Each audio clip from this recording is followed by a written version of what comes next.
We are going to learn about combustion in this lesson.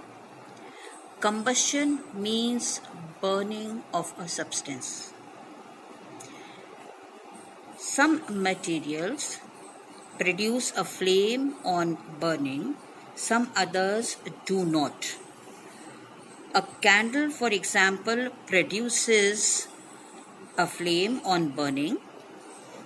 There are other materials which burn without a flame. Let us study the chemical process of burning and the types of flame produced during this process. Let us have a look at some of the observations that we make in our day-to-day experiences. We know when a magnesium ribbon is heated in the presence of air, it catches fire and produces heat and light. Similarly, when a piece of paper is burned, it produces heat and light. We know that coal also burns in air, producing heat and light.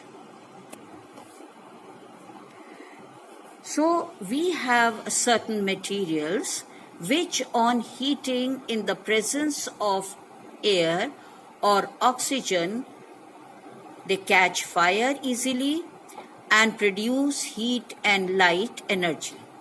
Such materials are known as combustible materials, or they are also known as fuel. This chemical process in which a substance burns in air or oxygen with the release of heat and light energy is known as combustion. When a substance burns, substance which is combustible substance, which is also known as a fuel, when it burns in the presence of oxygen and produces heat and light both, then we say that this process is combustion. Now, all these materials that we come across in our day-to-day life, they are divided into two categories. Either they are combustible materials or they are non-combustible materials. Let us have a look at the examples.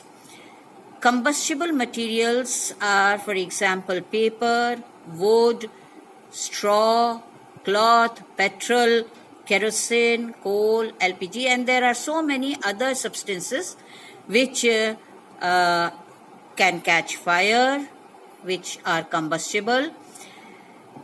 Then we have non-combustible material. For example, we have stone, glass, bricks, soil, water, iron, nails, and sand. All these are non-combustible materials. That means they do not catch fire.